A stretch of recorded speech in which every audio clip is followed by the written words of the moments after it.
কবিতা কিংবা গান নৃত্য আর অঙ্কন ভরিয়ে দেবে মনপ্রাণ। আড্ডা জাংশন, আড্ডা জাংশন, আড্ডা জাংশন। তুই কি ভাবিস দিনরাত্রির খেলতে আমার মন? কখনো তা সত্যি না মা, আমার কথা শোন। সেদিন ভোরে দেখি উঠে বৃষ্টি বাদলে গেছে ছুটে, রোদ উঠেছে ঝিলমিলিয়ে বাঁশের ডালে ডালে। নমস্কার, শুভ সকাল। আপনারা দেখছেন চ্যানেল ভিশন নিবেদিত শামসের মল্লিকের পরিচালনায় এক মনোগ্রাহী প্রভাতী অনুষ্ঠান আড্ডা জংশন। আর আজকের এই অনুষ্ঠানে সঞ্চালনায় আমি রয়েছি আপনাদের বন্ধু সৌমি রাজলক্ষ্মী। আর আজকে আছে আবৃত্তির ডালি নিয়ে রাজলক্ষ্মী আবৃত্তি প্রশিক্ষণ কেন্দ্রের ছাত্র আয়ুষ চক্রবর্তী। আয়ুষ, কেমন আছো? ম্যাম ভালো আছি, তুমি কেমন আছো? আমিও খুব ভালো আছি। আর আয়ুষ তো আজকে আমাদের আবৃত্তি শোনাবে, তাই তো? আয়ুষ, কোন ক্লাসে পড়ো? ম্যাম আমি ক্লাস 7-এ পড়ি। কোন school? Dum Dum Saint Stephen school. আচ্ছা, দমদমে থাকো? কোথায় থাকো? আমরা ওই দমদম ক্যান্টনমেন্ট, ওই কুমোর পাড়ার দিকে থাকি। আচ্ছা, আমরা সরাসরি চলে যাই কবিতায়। তাহলে শুরুতে কি শুনবো? আমি প্রথমেই শুরু করব রবীন্দ্রনাথ ঠাকুরের বীর পুরুষ। বীর পুরুষ? আয়ুষ বাবু কি বীর পুরুষ? আচ্ছা, শুনে নি, বীর পুরুষ শুনি।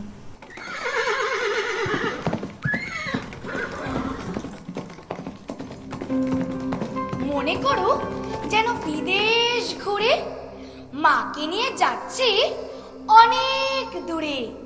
তুমি যাচ্ছ পালকিতে মা চড়ে, দরজা দুটো একটুকু ফাঁক করে। আমি যাচ্ছি রাঙা ঘোড়ার পরে, টকবগিয়ে তোমার পাশে পাশে। রাস্তা থেকে ঘোড়ার খুঁড়ে খুঁড়ে রাঙা ধুলোয় মেঘ ঘুরিয়ে আসে। সন্ধে হলো, সূর্য নামে পাটে, এলেম যেন জোড়া দিঘির মাঠে। ধুধু করে যেদিক পানি চাই, কোনোখানে জনমানব নাই। তুমি যেন আপন মনে তাই ভয় পেয়েছো, ভাবছো এলেম কোথা। আমি বলছি ভয় করো না মাগো, ওই দেখা যায় মরা নদীর সোতা। চোর কাটাতে মাঠ রয়েছে ঢেকে, মাঝখানেতে পথ গিয়েছে বেঁকে। গরু বাছুর নেই কোনোখানে, সন্ধে হতে গেছে গায়ের পানে। আমরা কোথায় যাচ্ছি কে তা জানে, অন্ধকারে দেখা যায় না ভালো। তুমি যেন বললে আমায় ডেকে, দিঘির ধারে ওই যে কিসের আলো। এমন সময় হারে রে, ওই যে কারা আসতেছে ডাকছে রে। তুমি ভয়ে পালকিতে এক কোণে ঠাকুর দেবতা স্মরণ করছো মনে। বেয়ারাগুলো পাশের কাটা বনে পালকি ছেড়ে কাঁপছে ধরো ধরো। আমি যেন তোমায় বলছি ডেকে, আমি আছি, ভয় কেন বা করো। হাতে লাঠি, মাথায় ঝাঁকড়া চুল, কানে তাদের গোজা জবার ফুল। আমি বলি তারা খবরদার, এক পা কাছে আসিস যদি আর, এই চেয়ে দেখ আমার তলোয়ার, টুকরো করে দেবো তোদের সেরে। শুনে তারা লম্ফ দিয়ে ওঠে, চেঁচিয়ে উঠলো হারে রে। তুমি বললি যাসনে খোকা ওরে। আমি বলি দেখো না চুপ করে, ছুটিয়ে ঘোড়া গেলেন তাদের মাঝে। ঢাল তলোয়ার ঝনঝনিয়ে বাজে, কি ভয়ানক লড়াই হলো মাঝে। শুনে তোমার গায়ে দেবে কাটা, কত লোক যে পালিয়ে গেল ভয়ে, কত লোকের মাথা পড়ল কাটা। এত লোকের সঙ্গে লড়াই করে ভাবছো খোকা গেলই বুঝি মুড়ি। আমি তখন রক্ত মেখে ঘেমে বলছি এসে লড়াই গেছে থেমে। তুমি শুনে পালকি থেকে নেমে চুমু খেয়ে নিচ্ছ আমায় কোলে, বলছো ভাগ্যে খোকা সঙ্গে ছিল, কি দুর্দশাই হতো তা না হলে। রোজ কত কি ঘটে যাহা তাহা, এমন কেন সত্যি হয় না আহা, ঠিক যেন এক গল্প হতো তবে, শুনতো যারা অবাক হতো সবে। দাদা বলতো কেমন করে হবে, খোকার গায়ে অত কি জোর আছে, পাড়ার লোকে সবাই বলতো শুনে, ভাগ্যে খোকা ছিল মায়ের কাছে।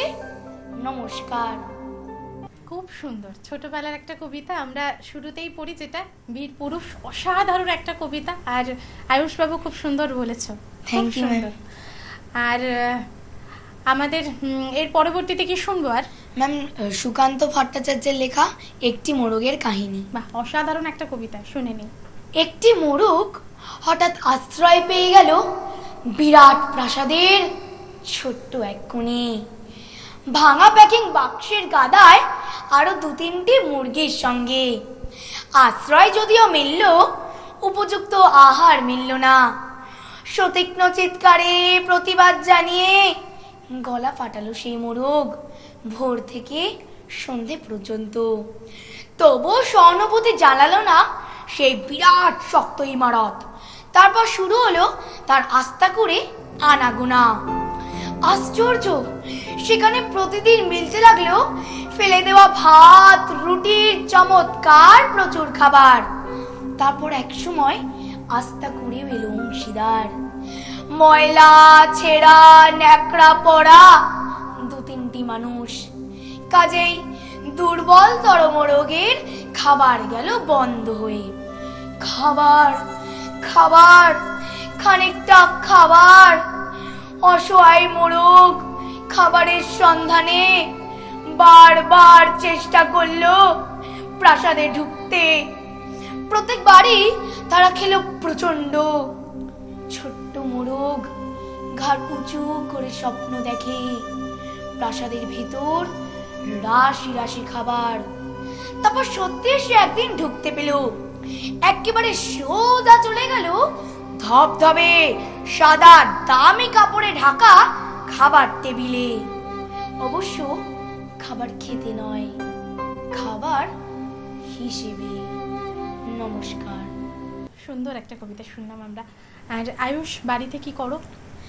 ম্যাম, আমার বেশিক্ষণ সময় আমি পড়াশোনাই করি, তার পাশে দিয়ে আবৃত্তিটাকে বেশি প্রায়োরিটি দিই আমি। তারপর আঁকা, খেলাধুলা, এই সব। খেলাধুলা কার সাথে করো বাড়িতে? বন্ধুদের সঙ্গে? বাড়িতে তো তেমন বন্ধু নেই, আমার পাপার সাথেই মাঝে মাঝে খেলি, আর স্কুলে কিছু বন্ধুদের সাথে খেলি। আচ্ছা, আর ছুটির দিনে কি করো? ম্যাম, এমনি ছুটির দিনে আমি গল্পের বই পড়তে ভালোবাসি।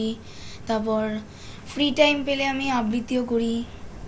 আয়ুষ বাবু আবৃত্তিকে খুব ভালোবাসেন, তাই না? একদম খুব সিনসিয়ার একজন আমার ক্লাসের। সত্যি কবিতাকে খুব ভালোবাসে, মানে ভালোবেসে কবিতা বলে। আমরা সরাসরি আবারও চলে যাই কবিতায়। কি শুনবো? ম্যাম, সত্যেন্দ্রনাথ দত্তের কবিতা দূরের পাল্লা। দূরের পাল্লা। সত্যেন্দ্রনাথ দত্তকে বলা হয় ছন্দের জাদুকর। তা আমরা তার লেখা অসাধারণ একটা সৃষ্টি দূরের পাল্লা। দেখা যাক আয়ুষ কেমন বলে, শুনি। হে আমারো টান, হে মারো জোরে ছলা ছলা ছলা ছলা। হে আমারো টান, হে মারো জোরে ছলা ছলা ছলা ছলা। ছিপখান, তিনদার, 3জন মাল্লা, চৌপর দিনভর দেয় দূর পাল্লা। পারময় ঝোপঝাড়, জঙ্গল জঞ্জাল, জলময় শৈবাল, পান্নার টাকশাল, কঞ্চি তীরঘর, ওই চর যাচ্ছে বনহার ডিম তার শ্যাওলায় ডাকছে। চুপ চুপ ওই ডুব দেয় পান কৌটি, দেয় ডুব টুপ টুপ ঘোমটার বউটি। ঝক ঝক কলসির বক বক শুনবো, ঘোমটায় ফাঁক বয় মন উন্মন গো। তিনদার ছিপখার মন্থর যাচ্ছে, 3জন মাল্লায় কোন গান গাচ্ছে? হে আমারো টান, হে মারো জোরে ছলা ছলা ছলা ছলা। রূপশালী ধান বুঝি এই দেশে সৃষ্টি, ধূপ ছায়া যার শাড়ি তার হাসি মিষ্টি, মুখখানি মিষ্টির চোখ দুটি ভোমরা, ভাব কদমের ভরা রূপ দেখো তোমরা। ময়নামতির জুটি ওর নামে টগরি, ওর পায়ে ঢেউ ভেঙে জল হলো গোকরি, ডাক পাখি ওর লাগি ডাক ডেকে হাত, ওর তরে স্রোত জলে ফুল ফোটে পদ্ম, ওর তরে মন্থরে নদে তা চলছে, জল পিপি ওর মৃদু বল বুঝি বলছে, দুই তীরে গ্রামগুলি ওর জয় গাইছে, গঞ্জে যে নৌকা সে ওর মুখী চাইছে। হে আমারো টান, হে মারো জোরে ছলা ছলা ছলা ছলা। হে আমারো টান, হে মারো জোরে ছলা ছলা ছলা ছলা। আটকেছে যেই ডিঙা চাইছে সে স্পর্শ, সংকটে শক্তি ও সংসারে হর্ষ, পানবিনে ঠোঁট রাঙা চোখ কালো ভোমরা, রূপশালী ধান বানা রূপ দেখো তোমরা।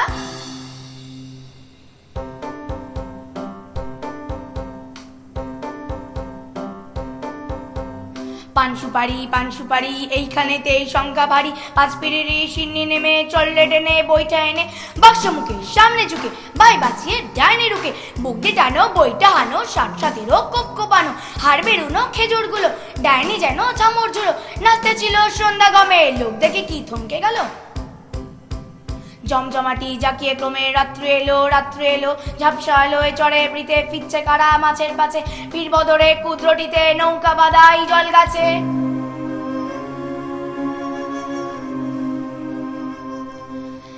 আর জোরদের ক্রোশ, জোরদের ঘন্টা, টান ভাই টান সব নেই উৎকণ্ঠা, শ্যাওলা দ্বীপ সব সার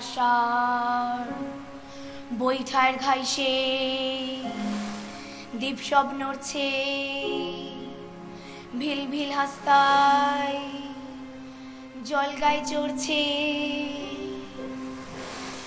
ওই মেঘ জমছে, চল ভাই সমছে, দাও গান দাও শীষ, বকশিস বকশিস, খুব চট ডুব চল, বয়স ঝিচ্ছি, নেই ঢেউ কল্লোল, নয় দূর নয় তীর।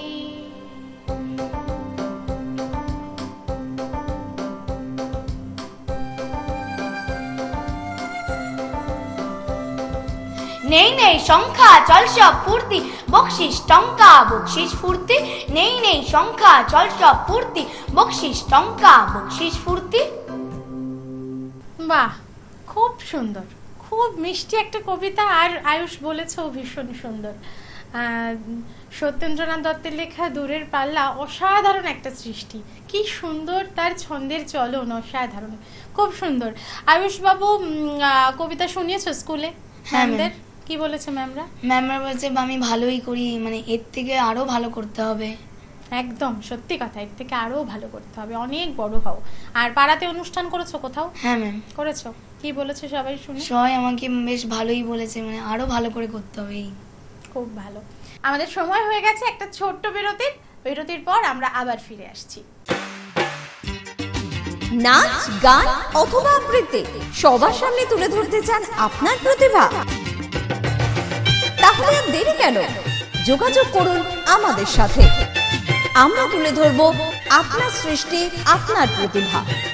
সকালের জলসা, যোগাযোগ করুন 9830567111 অথবা 7699587887 এই নম্বরে। সকালের জলসা, বাংলার সুপারস্টার। আপনি কি কবিতা, গান, অঙ্কন অথবা নাচে দক্ষ? আপনার প্রতিভা প্রকাশ করুন কয়েক লক্ষ দর্শকের কাছে। অডিশনের জন্য এখনই নাম রেজিস্ট্রেশন করুন। ডেসক্রিপশনে দেওয়া নম্বরে সত্বর যোগাযোগ করুন। বাংলার সুপারস্টার, স্বপ্ন আপনার, পূরণ করব আমরা।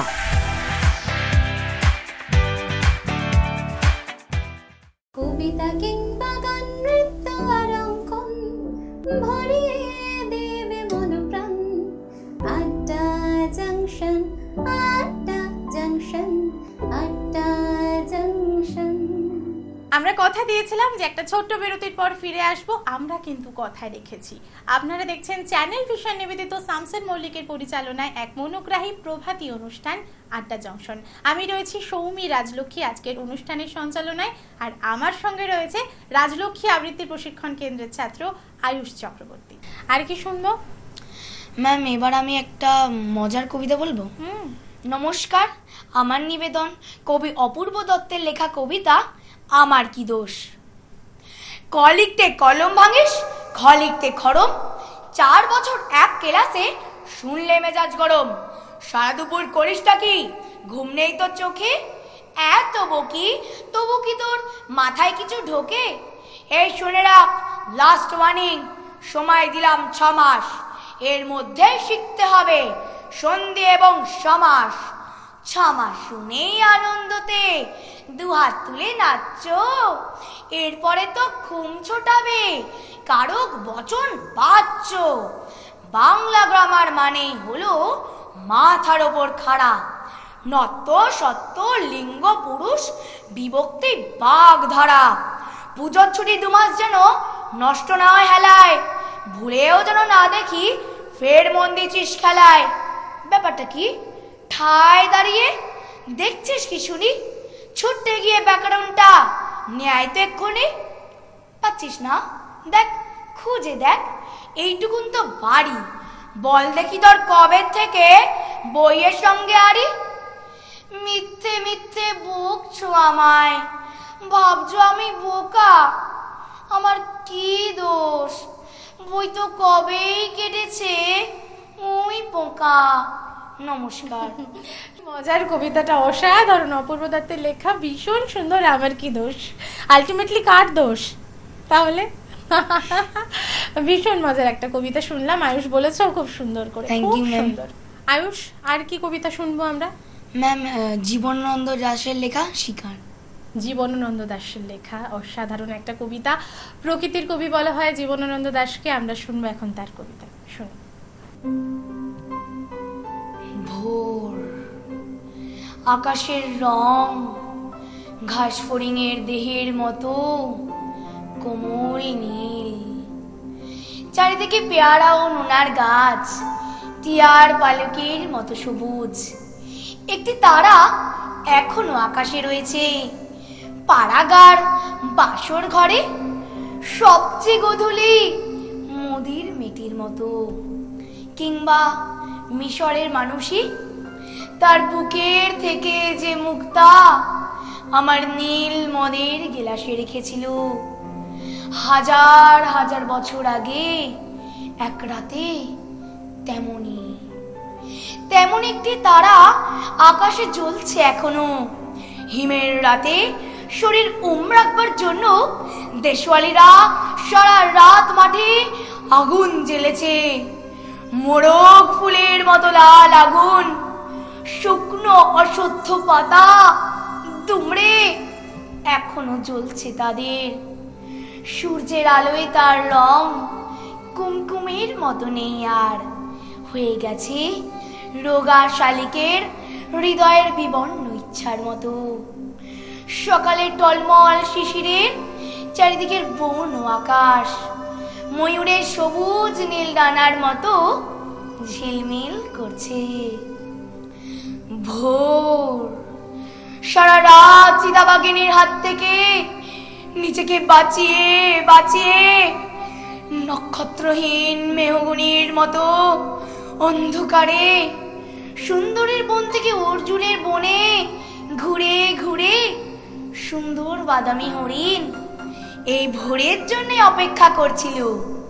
এসেছে সে ভোরের আলোয় নেমে, কচি বাতাবি লেবুর মতো সবুজ সুগন্ধি ঘাস ছিঁড়ে ছিঁড়ে খাচ্ছে। নদীর তীক্ষ্ণ শীতল ঢেউয়ে সে নামলো। ঘুমহীন, ক্লান্ত, বিহবল শরীরটাকে স্রোতের মতো একটা আবেগ দেবার জন্য অন্ধকারে হিম কুঞ্চিত জরায়ু ছিঁড়ে ভোরের রৌদ্রের মতো একটা বিস্তীর্ণ উল্লাস পাওয়ার জন্য এই নীল আকাশের নিচে সূর্যের সোনার বর্ষার মতো জেগে ওঠে সাহসে, সাধে, সৌন্দর্যে হরিণের পর হরিণকে চমক লাগিয়ে দেবার জন্য।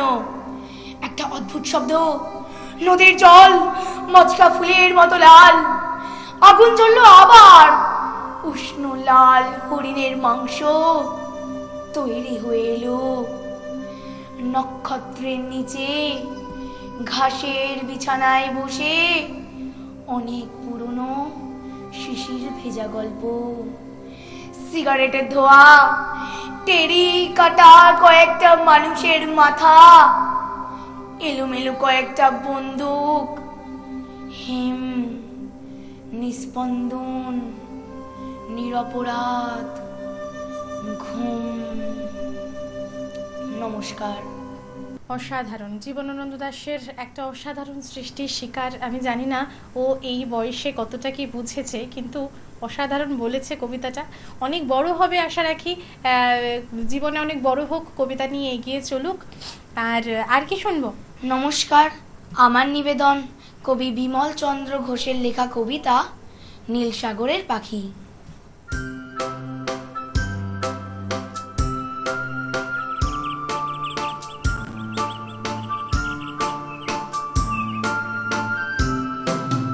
নীল পাখিটা রোজ ভোরবেলা এসে ডাকতো, তার নামটা ঠিক মনে নেই, রোজ ডাকতো। সোনা ঠোঁট তার রাঙা সূর্যের ছোঁয়া লাগতো। নিম গাছটায় রোজ ভোর হলে সে ডাকতো, কি যে অদ্ভুত ভালো লাগতো। আহা, কবিতার মতো নামটা তার মনে নেই।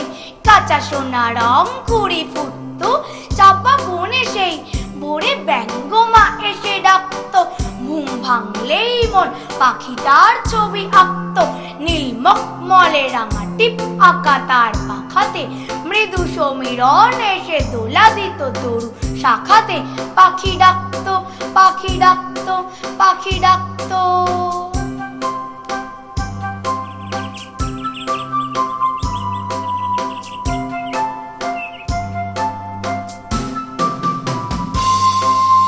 ঝলমল রাঙা আলোকে, তার ছায়া কাপা নীল পালকে, যেন মখমলে নীল সাগরের মায়া কাঁপত। নীল পাখিটা নয় পাড়াগার, নয় শহরের, নয় মরুভূর, নয় আকাশের, নয় পাহাড়ের, নয় এদেশের, নয় বিদেশের। তার ঠিকানাও কেউ জানে না, কারো পিছু ডাক শুনে পাখিটাও পোষ মানে না। তবু ভোরবেলা এসে ডাকতো, ঘুম ভাঙলেই মন পাখিটার ছবি আঁকতো। নিম গাছটায় গান গেয়ে গিয়ে কি যে পেত সে, সব পেয়েছে দেশে, সন্ধ্যায় ফিরে যেত সে। সেই পাখিটার গান শুনতে খোকা কুকুরাও ভালোবাসতো। নীল সাগরের ঢেউ গুনতে, রাঙা স্বপ্নের জাল বুনতে, মায়া রাত্রির নীল নিচ্ছুম ঘুম আসতো। পাখি ডাকতো, পাখি ডাকতো, পাখি ডাকতো। খুব সুন্দর একটা মিষ্টি নীল পাখির কবিতা আমরা শুনলাম। আর আয়ুষবাবু বলেছে একদম নীল রঙের পাঞ্জাবি পরে এসছে, একদম মিলে গেছে কবিতাটা, মিষ্টি হয়েছে। খুব সুন্দর একটা কবিতা, বিমল চন্দ্র ঘোষের লেখা নীল সাগরের পাখি শুনলাম। আর এই কবিতার মধ্যে দিয়ে কিন্তু আমরা আজকে আমাদের অনুষ্ঠান শেষ করব। আর আয়ুষবাবু খুব ভালো থাকো, কবিতা চর্চা করো, পড়াশোনা করো মন দিয়ে, অনেক বড় হও। Thank you ma'am. আর তোমার জন্য রয়েছে বেশ কিছু উপহার, সেগুলো তুলে দিই তোমার হাতে। রয়েছে চ্যানেল ভিশনের পক্ষ থেকে এই সুন্দর মেমেন্টো তোমার জন্য, রয়েছে এই মেডেলটা, তোমাকে মেডেলটা পরিয়ে দিই। আর রয়েছে শংসাপত্র তোমার জন্য, আর তার সঙ্গে রয়েছে বালুকাবেলা টুরিস্ট ক্যাম্পের পক্ষ থেকে এই গিফট হ্যাম্পারটা। আর যারা আমাদের সঙ্গে ছিলেন তাদের অসংখ্য ধন্যবাদ, আমাদের সঙ্গে থাকবেন। আজকের অনুষ্ঠান এই পর্যন্ত, দেখা হবে আগামী দিনে। নমস্কার।